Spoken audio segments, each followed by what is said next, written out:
Hello. Happy to meet with you once a year. Let me first of all make some preliminary remarks in French. Le Conseil de sécurité vient d'adopter la résolution 2014 sur la question du Sahara marocain.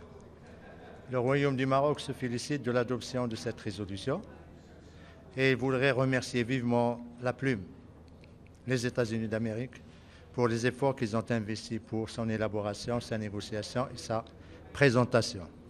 Nous voudrions également remercier tous les pays qui ont voté en faveur de cette résolution, ainsi que les autres, et ce, conformément à leur mandat et à la Charte des Nations Unies. Cette résolution conforte la position du Maroc et sa fermeté à l'égard des récentes violations et provocations des séparatistes du Polisario à l'est du dispositif de sécurité et dans la bande tampon de Guerguerat. Le Conseil de sécurité a agi avec fermeté, détermination et esprit d'imposer le droit, et ce conformément à son mandat de garant et de garant de la paix et la sécurité dans le monde. C'est ainsi que le Conseil de sécurité a donné un soutien fort et clair à la double exigence du Royaume du Maroc. Primo, le Conseil de sécurité a enjoint les séparatistes du Polisario de se retirer immédiatement de la zone tampon de Guerguerat. Il vous souviendra que le secrétaire général avait formulé la même demande dans son dernier rapport au Conseil de sécurité le mois dernier. Secondo, le Conseil de sécurité a ordonné les séparatistes du Polisario de s'abstenir de transférer leurs prétendues structures administratives des camps de Tindouf en Algérie vers Berdlahlo, considérant ce transfert comme déstabilisateur de la sécurité et la stabilité dans la région. Comme vous pouvez le constater, le Conseil de sécurité a utilisé un langage extrêmement ferme pour sommer le Polisario de cesser ses provocations et ses violations dans ces deux zones. Le Conseil de sécurité a, dans ses délibérations de tout à l'heure, ainsi que celles de la semaine dernière, ainsi que dans les dispositions de sa résolution, envoyé un message de rejet ferme, clair, catégorique aux tentatives du Polisario de changer les réalités sur le terrain, parce que tout simplement, elle viole le cessez-le-feu et menace le processus politique que le représentant personnel du secrétaire général s'active à relancer. Les injonctions du Conseil de sécurité aux séparatistes du Polisario sont autant de démentis à ses élucubrations et à sa propagande en ce qui concerne de prétendus contrôles à l'est du dispositif de sécurité ou en ce qui concerne son entité fantomatique qui n'existe que dans son esprit ou dans celui de ses géniteurs algériens. Enfin, le Conseil de sécurité a mis le Polisario à l'index de la communauté internationale en raison de ses actes illégaux et déstabilisateurs. Ainsi, le Polisario n'a plus d'autre choix que soit obtempérer aux ordres du Conseil de sécurité en se retirant de ces zones, soit subir et assumer les conséquences néfastes de ces actes illégaux. Par ailleurs, le Conseil de sécurité a mis en exergue la retenue et la réaction mesurée du Royaume du Maroc à l'égard de toutes ces violations et ces provocations. C'est là autant de témoignages éloquents à l'égard de la sérénité et du degré élevé de responsabilité dont le Maroc a fait preuve durant ces dernières semaines. C'est surtout une reconnaissance de la communauté internationale à l'égard de la politique éclairée et déterminée de Sa Majesté le Roi, qui est le garant et le protecteur des droits légitimes du Maroc sur son Sahara. Autre motif de satisfaction pour le Royaume du Maroc dans cette résolution, c'est l'appel direct et pressant dans un nouveau paragraphe à l'Algérie pour l'enjoindre à assumer pleinement sa responsabilité historique dans le déclenchement de ce différend régional et dans sa poursuite.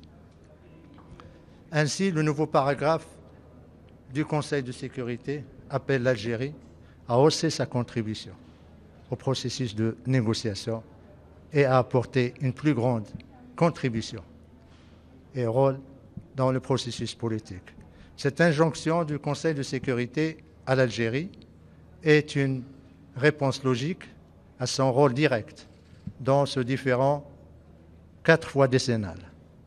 Mais c'est également une reconnaissance confirmée, s'il en est encore besoin, de sa responsabilité directe dans ce conflit. L'Algérie sait désormais ce que le Conseil de sécurité attend de sa part. Enfin, dernière observation, s'agissant du processus politique. Le Conseil de sécurité a réaffirmé et consacré les paramètres fondamentaux et incontournables pour le règlement de ce différend régional. En l'occurrence, la solution doit être politique, pratique, durable et basée sur le compromis.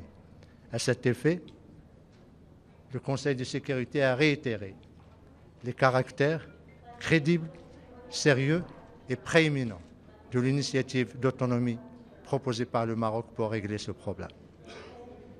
J'ai terminé mes remarques préliminaires.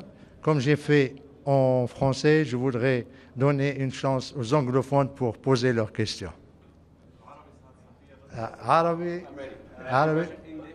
English, yes.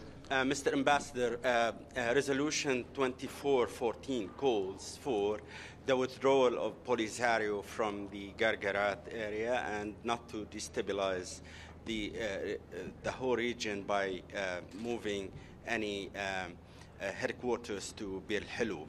This is one thing. The other thing is to restart the negotiations between the parties. How urgent do you want both calls to happen in with respect to the withdrawal from the Gargarat and with respect to negotiations? Also, why do you insist all the time on negotiating with Algeria, not with Polisario? There is several questions in your question. We start with Polisario withdrawal from Gargarat and east of the Burn.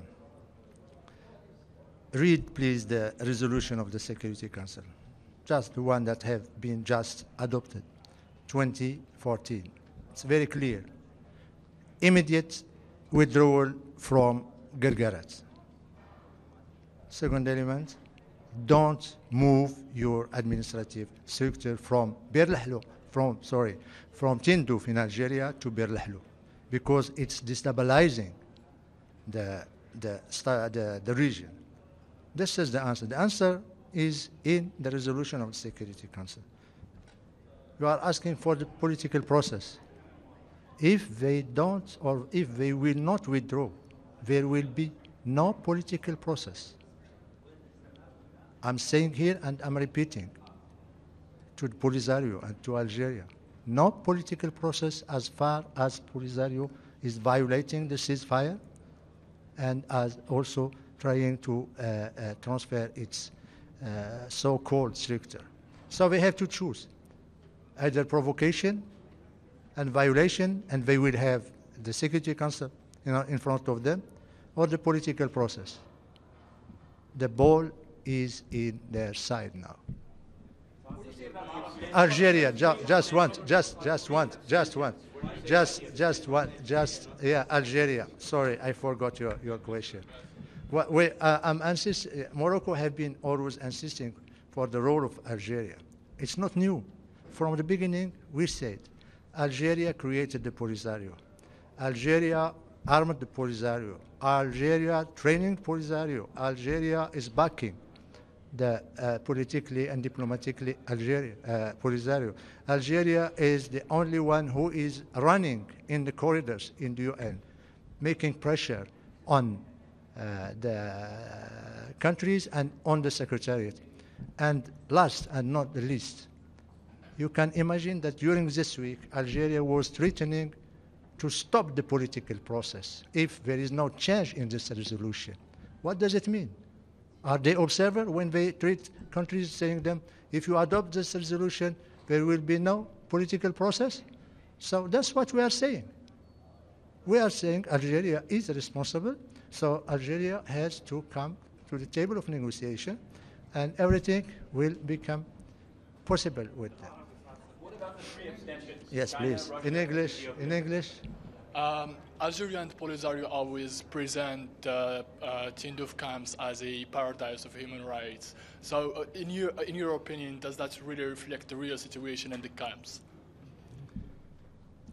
That's what they are trying to show or to demonstrate, that there is no violation of human rights in the camps. And of course, first of all, human rights in the camps is the responsibility of the host country, Algeria. It's not me who is saying this. That's the international law. That's the Convention on Refugees of the Geneva Convention of 51. Second, no special procedure have been authorized to come to the camps to verify and to see if there is respect or not.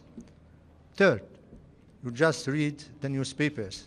El Mundo in Spain, they say that there is 150 women that are prohibited or prevented to join their family in Spain. Other elements, this opposition leaders or movement in in the camps, they have no right to meet anybody, they have no right to speak, they have no right to participate to any meetings. So where are the human rights there? But for us, it's not the Polisario who is responsible, it's Algeria. In the beginning and at the end, based on international law. Yes, please. Yes, please. Ambassadeur, Yes, please. ambassadeur, le Polisario, il prétend qu'il n'y a pas eu de violation du cessez-le-feu et vous accuse le Maroc de vouloir créer la confusion. Quelle est votre réponse? Ma réponse est simple. Qui a écrit au Minurso pour annoncer l'installation de 9 postes militaires à l'est du dispositif de sécurité? Ce n'est pas le Maroc, c'est le Polisario. Qui a annoncé officiellement le transfert de ces structures administratives de Tindouf vers l'est du dispositif de sécurité? Ce n'est pas le Maroc, c'est le Polisario. Qui a refusé de rencontrer le représentant spécial du secrétaire général, M. Colin Stewart, et continue toujours à refuser de le rencontrer en lui faisant du chantage? Vous venez à l'est du dispositif de sécurité ou on ne vous reçoit pas? C'est une humiliation au Conseil de sécurité qui a validé sa nomination. C'est une humiliation au secrétaire général qui l'a nommé. Donc, celui qui fait la confusion, celui qui viole et celui qui provoque, ce n'est pas le Maroc. Nous disons, nous sommes prêts au processus politique, mais tant que les autres arrêtent les provocations et respectent le cessez-le-feu. Le cessez-le-feu est très clair. Vous savez, monsieur, qu'est-ce que ça veut dire le cessez-le-feu? C'est la cessation de toute activité militaire, mouvement de troupes, mouvement d'armes petites ou légères, renforcement des installations militaires et autres. Mais ça concerne également les mouvements de personnes, ça concerne également changer les réalités sur le terrain. Le cessez-le-feu, ça veut dire tout reste figé. Ce n'est pas seulement tirer une balle, ce n'est pas seulement tirer une roquette ou ne pas respecter la construction de quelque chose. Ça concerne également l'esprit et la lettre. C'est un état, c'est une situation, il faut qu'il soit respecté tel qu'il a été agréé et accepté au moment où le cessez-le-feu est entré en vigueur, ce qui n'est pas le cas malheureusement actuellement. Arabi, we are coming. Don't worry, Mr. إذا سعادة السفير أشرت إلى ضرورة أن تنخرط الجزائر بشكل مباشر، هل هذا يعني من وجهة نظر المغرب أن أي تقدم في الحل السياسي يجب أن يتم من خلال تفاوض مباشر مع الجزائر، أم أنك ترى هناك يعني شكل آخر لجولة المفاوضات المقبلة؟ ما هو الانخراط الجزائري الذي تريدون أن تروه على طاولة المفاوضات؟ نحن نعتبر أن الجزائر هي المسؤول الأول والأخير على قضية الصحراء في بدايتها واستمرارها إلى الآن 42 سنة. فالجزائر تمول، تسلح، تدعم، تؤدي فاتورات، تؤدي شركات اللوبينج، تعمل يعني الضغوطات رسميا في العواصم هنا في نيويورك، وتقول أن ما عندهاش أي مسؤولية في قضية الصحراء. احنا أملنا أن يوما ما إخواننا في الجزائر يستيقظوا ويتحملون مسؤوليتهم في هذا الملف. اليوم يوم تاريخي، ينظر ما حصل في كوريا، الزعيمين الشمالي والجنوبي بعد 62 سنة ديال الحرب والقطيعة قرروا أن لا خيار غير السلم والتعايش. هذا هو أملنا. الكوريتين يلتقون ويفتحون الحدود. المغرب والجزائر حدودنا مقفولة، يعني نتمنى إن شاء الله أن التعقل سوف يكون يعني الخيار عند إخواننا الجزائريين. Mr. Mathioli, yes. Great, thanks a lot. Welcome. I'm glad that you're here for your once-a-year stakeout. It seems like the elephant, at least in that room, there were 3 abstentions, including 2 permanent members. Now, admittedly, they didn't vote against it, but they said that they didn't think it was that the resolution is balanced. They didn't think that the process was open. Ethiopia also abstained. Sweden voted for, but also said that it wasn't balanced. I guess what I'm wondering is, can you address? You're saying that the council is united in everything that you're saying, but some of the largest countries, or the largest country, abstained. My other question was just on human rights, since you mentioned it. Let me answer you the first question. Paragraph 69. I don't want to forget to ask you about it. First of all, I have never said that it was unanimity. So don't make something that I didn't say. Second, we respect the abstention of these countries. They believe that it's not balanced. Balanced in what? Between those who violate the ceasefire, and those who respect it. Morocco, since we withdrew from the Guerguerat zone, buffer zone, we didn't come back to this region. We didn't do any unilateral acts or that's something that would violate or change anything in the field. So, but anyway, the resolution is the resolution. And in the end of tomorrow, the world will remember only that the resolution have been adopted. And the important is what is in the resolution. And the Security Council has its rules, and we respect the differences. The other question, yes, I'm coming to you, madam. I wanted to ask you just on and one of the things that those who said it was unbalanced said wasn't in it were restrictions that Morocco has put on MINURSO and who it can speak to in the mission, and also on journalists and others. And where I wanted to ask you specifically this.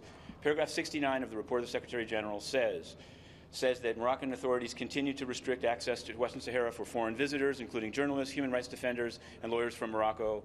Said that human rights defenders remain harassed, essentially. So what I'm wondering is, do you disagree with that? And yes, it's in the report.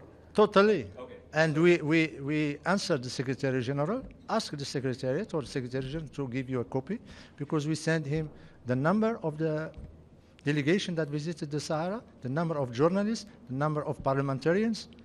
So there is for us, it's no violation. They are taking just few or some allegation or 1 or 2 journalists. And I will ask you a question.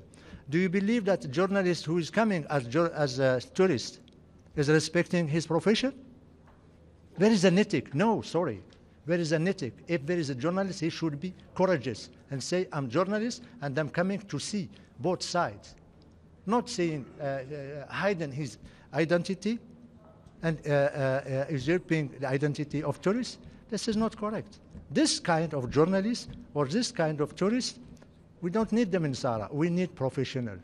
Just last week, 2 weeks, there was journalists that requested to come to the Sahara from Sweden, and she was accepted. 2 journalists from the last one. 2 months ago, there was a diplomat from the Swedish delegation, member of the Security Council. Why the report didn't speak about it? So please, try, that's my request to you, Mr. Mathioli. Try to be honest intellectually and professionally. I will have more respect to you. Okay? Yeah, I'm answering. Ask the Secretary General to give you a copy of what's our reaction to the Secretary General. There is all the details. Madam? Yes, sorry for letting you. Okay. Yes, Ambassador Hart, can you share your thoughts about the recent military plane crash in Algeria that included Polisario members? So, first of all, that's a very sad and tragic accident. We are talking about the flight accident. And I would like to cite this opportunity to present our sincere condolences to the people of Algeria and to the victim of this crash. His Majesty the King sent a condolence letter to his brother, President Bouteflika. I visited also the Algerian mission, and I met my brother, the Ambassador Sabri, and I present to him my condolences and the condolences of the Moroccan staff of our mission, because we believe that it's lost for all the Maghreb families. But this accident showed us something, that the military aircraft, the Algerian military aircraft, are transporting something else more than soldiers from Algeria. It's not me who is saying this. That's the authority of Algeria. That's the authority of Polisario. That's all I can say on this. Please. Dans sa résolution, le Conseil de sécurité il a réitéré son appel pour le recensement des populations des camps de Tindouf. Alors, on se demande pourquoi l'Algérie elle continue de refuser ce recensement, de permettre ce recensement. Ben, ça nous ramène à la responsabilité de l'Algérie. D'un côté, l'Algérie dit qu'il n'est pas responsable, il n'a aucun rôle dans la question du Sahara, et en même temps, il dit non, vous n'avez pas le droit de recenser les populations. Ben, tout simplement parce que le nombre de populations dans les camps est maintenant à peine 30 000 personnes. Et l'Algérie prétend qu'il y en a plus. Nous disons qu'il n'y a aucun problème, nous sommes prêts à accepter le chiffre, l'estimation qui sera établie après un enregistrement scientifique répondant aux standards du HCR et des Nations Unies, mais pas aux chiffres qui sont donnés par l'administration algérienne ou bien par le Polisario. Ils ne veulent pas de recensement parce qu'ils ne veulent pas que la communauté internationale sache le nombre, primo. Secondo, ils ne veulent pas que l'assistance humanitaire baisse parce que du moment que le nombre des populations qui auront été recensées sera totalement différent et plus bas que celui qui est avancé. Mais pour nous, nous continuerons toujours à insister pour que ce recensement puisse avoir lieu. Comme vous le savez, il y a des critères. Pourquoi le recensement? Il y a 3 objectifs pour le recensement. Tout d'abord, pour identifier les besoins de la population, parce que les besoins d'un homme, d'une femme, d'une fille, de vieillard sont différents. Secondo, pour assurer la protection contre les violations des droits de l'homme, parce qu'il faut assurer les personnes vulnérables, les jeunes filles, les enfants, les femmes. Et tertio, pour trouver les solutions durables, soit l'installation sur place, l'intégration dans le pays, soit le retour à la mère patrie, c'est ce que nous appelons depuis pratiquement 42 ans, soit dans un tiers pays. Ce que l'Algérie refuse les 3 solutions. Même l'intégration en Algérie, il le refuse. C'est le seul pays au monde qui continue toujours à cantonner les réfugiés dans les camps, à ne pas leur permettre d'entrer dans les villes et à ne pas leur permettre non plus de rentrer chez eux, au Maroc, au Sahara, et ni à trouver une installation provisoire dans un pays tiers. Et je peux vous dire qu'il y a plusieurs pays européens qui étaient disposés à travailler avec le Haut Commissariat aux réfugiés pour accueillir un certain nombre de familles sahraouies en attendant le règlement de ce problème. Yes, please. I'm coming back. Thank you very much, Mr. Ambassador. And this year we're going to see you again in October with the renewal of the mandate.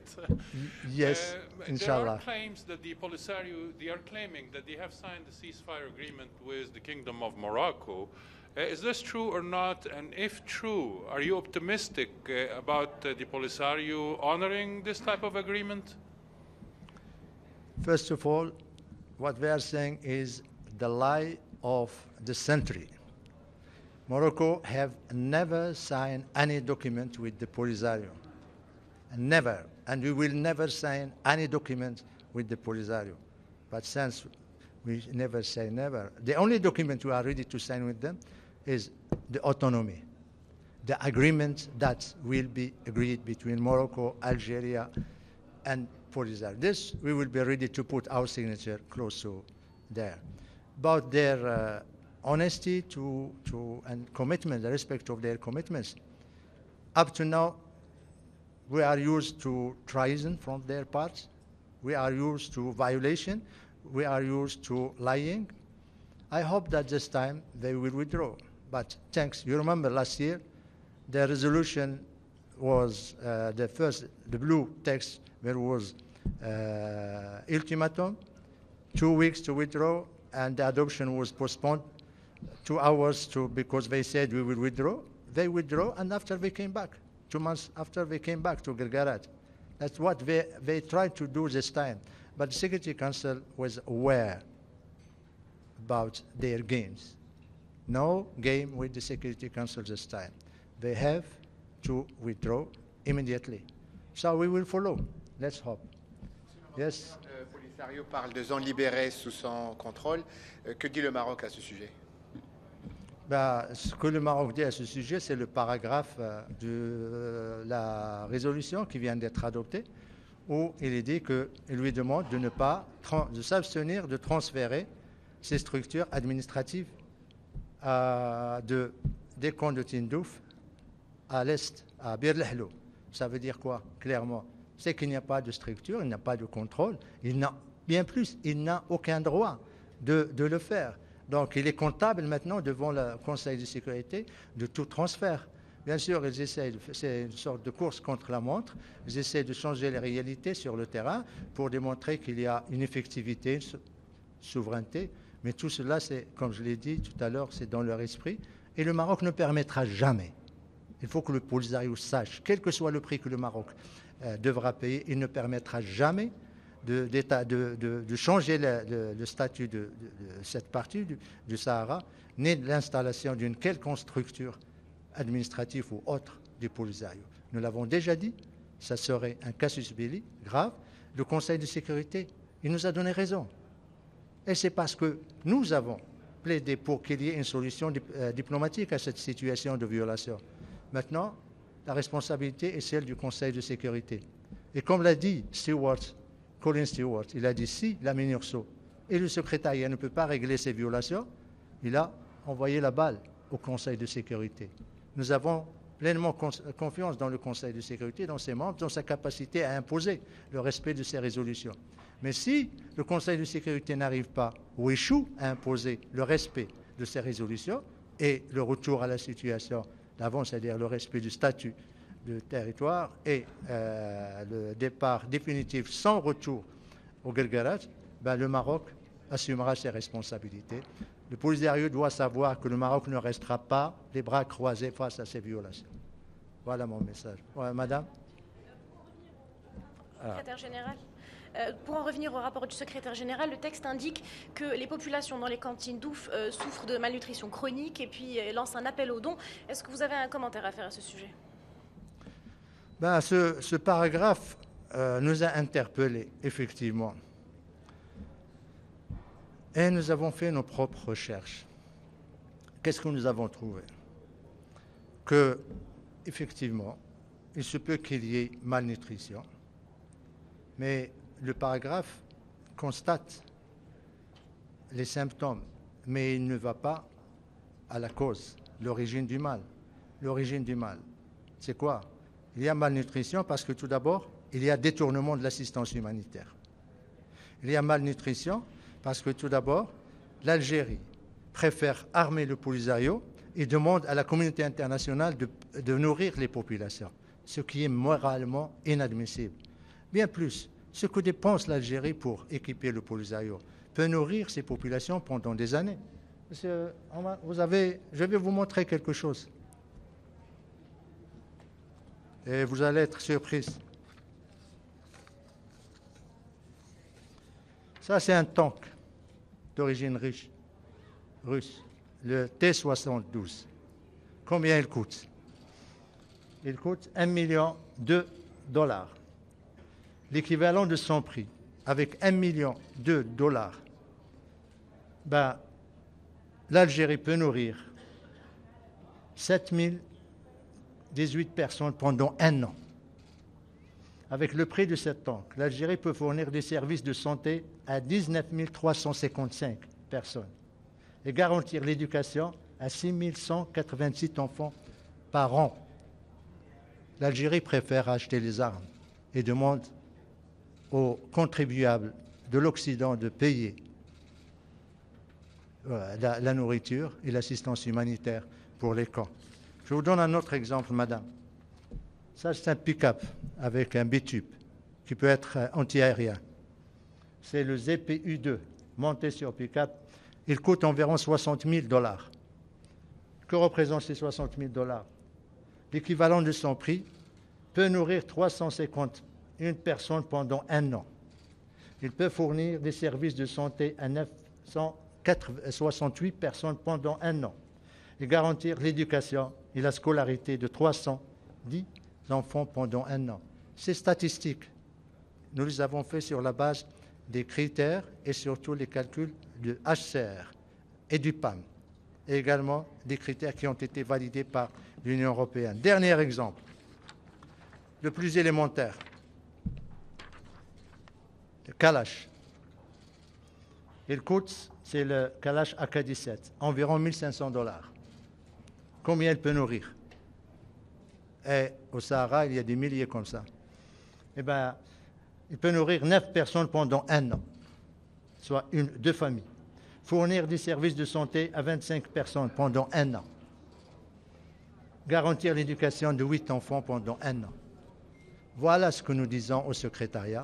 Et voilà notre réponse à ce paragraphe.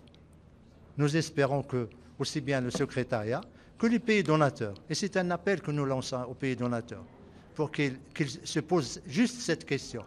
Pourquoi l'Algérie a suffisamment de millions de dollars pour armer le Polisario, mais il n'a pas d'argent pour nourrir les populations dont il a la première responsabilité?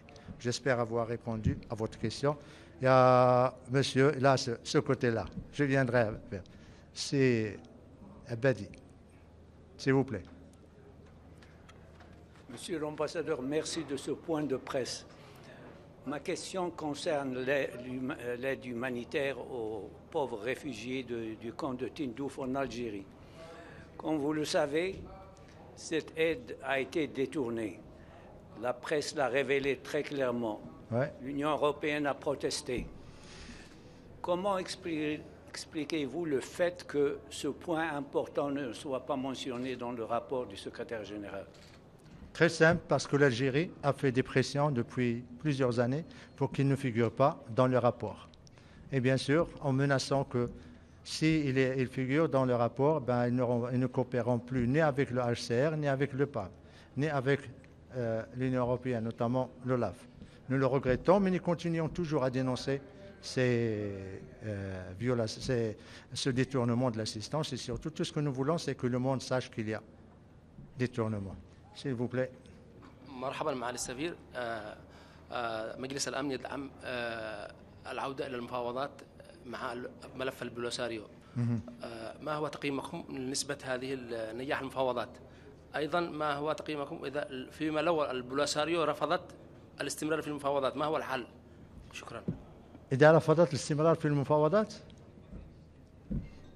احنا في صحرائنا وصحراؤنا كما قال صاحب الجلالة في مغربها.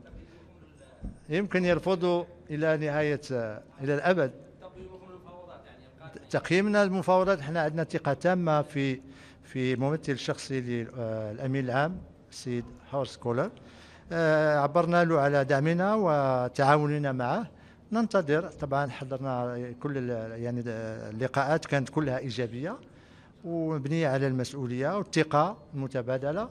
احنا طبعا جاهزين للمفاوضات ولكن بحضور الجزائر. هذا هو شرطنا، حضور الجزائر. بحضور الجزائر كل شيء سوف يكون ممكنا. بغياب الجزائر لن يكون أي شيء ممكنا. Yes please. إذا ما رفضت يعني هذا يعني أن ما فيش لن يكون هناك مسار حقيقي للمفاوضات. هذا هو جواب. S'il vous plaît, sorry to. Thank you, Ambassador. Yes. This is a question not for the expert, but for the public, for the large public, to make sure that we understood your position, the people out there, maybe they're watching one day. Yes. So you say that it's not a question of Morocco had to deal with the Polisario, but Algeria has to be involved because you see Algeria like the main problem Yes. here. Algeria says exactly the contrary. It says is something that Morocco has to deal with Polisario. So my question is, on the day of that we saw the leaders of Korea's meeting on the borders, will Morocco accept the meeting at the borders where the leadership of Algeria comes, bringing the leadership of Polisario to have a conversation with you about finding finally a last peace on this? The important for us is Algeria. Either they bring Polisario in their luggage or not, it's not a problem. The important is Algeria. In the border, in Rabat, in Algiers, or any elsewhere. You will go. We will go. We are, because we are saying all the time, Algeria, discussion with Algeria will be with Algeria or will not be. Claro? Yes, please. Question off topic, if I may. Topics. Has the comments by President Trump on the World Cup today put a kind of a wedge to your bid for the World Cup, given your close relationship with the US? Why is having the World Cup so important to your country? We are here for in the UN and dealing with UN issue, dealing with very sensitive political and diplomatic question. We are not dealing with sport. I let sport to other people in FIFA and elsewhere. Yes, yeah. Please. Thank you. Le ministre des Affaires étrangères algérien a comparé l'appui d'Alger au Polisario à celui du Maroc et de la Tunisie à l'Algérie pendant son indépendance. Que répondez-vous à cela? Question difficile. Je n'ai pas l'habitude d'éluder les questions. Je vais vous répondre, mais je m'interroge. Vous voulez la réponse du diplomate ou bien du maghrébin? Ou bien des deux? D'accord. Alors, en tant que diplomate, je voudrais tout d'abord dire que je connais le ministre Sahel. J'ai beaucoup de respect pour lui et pour ses convictions. Je voudrais, à cette occasion, le remercier pour son coming out en ce qui concerne l'appui au Polisario. Pendant 42 ans, nous avons crié dans toutes les forats, toutes les instances onusiennes et autres, que l'Algérie a créé le Polisario, l'arme, le finance, l'encadre et l'aide. Et pendant 42 ans, l'Algérie disait jamais, nous, on ne soutient pas, nous, on n'appuie pas, nous, on ne finance pas, on n'arme pas. Il disait, pendant 42 ans, l'Algérie se cachait derrière, tout le temps derrière la mise en œuvre du principe de l'autodétermination. Finalement, il y a eu cette vérité qui est sortie de la bouche de M. le ministre. Je crois il a fait preuve de beaucoup de courage. Je voudrais le féliciter et le remercier. Je voudrais ici juste citer une phrase d'un livre. C'est le livre de James Comey, le directeur démissionnaire du FBI. Leadership, lies and truth. Leadership, mensonge et vérité. Et il disait que dans la vie d'un homme, il y a des moments où Dieu l'inspire. Je crois que Dieu a inspiré M. Msaad. Ça, c'est ma question, ma réponse en tant que diplomate. Ma réponse en tant que maghrébin. Je vais lui dire, Monsieur le ministre, le maghrébin que je suis est choqué par cette comparaison avec le soutien du Maroc et de la Tunisie à la lutte de libération du peuple algérien. La comparaison est scandaleuse. Comparer la lutte du peuple algérien à ce que fait des mercenaires pour mettre en œuvre l'agenda géopolitique de l'Algérie dans la région est inacceptable. Je voudrais lui dire également, en tant que maghrébin, que c'est une insulte à la mémoire de tous les martyrs maghrébins. Je voudrais lui dire que je suis choqué également qu'il puisse instrumentaliser la mort, les sacrifices, le martyre de milliers de Maghrébins pour justifier et légitimer la guerre que son pays mène contre les vivants maghrébins. Dernière observation, je voudrais juste lui rappeler qu'en 1958 a eu la réunion de Tanger, où se sont réunis les leaders du mouvement nationaux des 3 pays. Ils avaient décidé de créer ensemble l'Union du Maghreb arabe. L'Algérie a malheureusement enterré ce rêve de ces leaders du grand Maghreb arabe. Voilà ce que je tenais à dire en tant que Maghrébin. Je suis vraiment blessé par cette comparaison. Yes. I want, because you made this comparison of weapons sales and the cost of weapons yes. to hunger. This can be said of many countries. I mean, there's hardly a country on earth that doesn't have some economic pockets of deprivation. So that's why I wanted to ask you about the RIF. Do you see, I mean, how do you acknowledge that there are legitimate claims for more, the need for economic opportunity? And there seems to have been some crackdown. Meanwhile, Morocco, as all other countries, except maybe Costa Rica, you're spending on the military as well. How do you distinguish between the flyers that you showed and the situation involving the RIF in Morocco? Thank you. I will start by the end of your question. We are spending more to defend ourselves, our territorial integrity, and to face the danger by the Algerian and its mercenaries of Polisario. Going to the RIF, I don't have the habit of refusing of answering question. We recognize that there was economic difficulties. We recognize that there was dysfunction of the government, of the minister. Just for your information, His Majesty the King take decision to sanction several ministers. There was accountability. 5 ministers have been dismissed because they didn't fulfill their responsibility. Of course, we are now trying to correct that. We are now trying to win time to do what the government have to do. But all the requests of the population there are socio-economic, one, and they are respectable. And we are doing our job there. Yes, Abedi? Chargé des affaires du Moyen-Orient et de l'Afrique du Nord a, il y a quelques jours, déclaré que le Sahara n'est pas un territoire occupé. Quelles sont les implications de cette déclaration? Ben, je m'en félicite. C'est tout ce que je peux dire. Je suis très heureux de l'entendre dire. De toute façon, de plus en plus de pays reconnaissent que le Sahara appartient au Maroc. De plus en plus de ceux qui avaient reconnu la pseudo-race l'ont dénoncé, l'ont gelé ou retiré leur reconnaissance. Donc, les réalités sur le terrain jouent pour le Maroc. Le Maroc construit, le Maroc démocratise, le Maroc inclut les populations. Le Maroc fait son devoir et comme nous l'avons déjà dit, nous n'attendons pas la solution politique.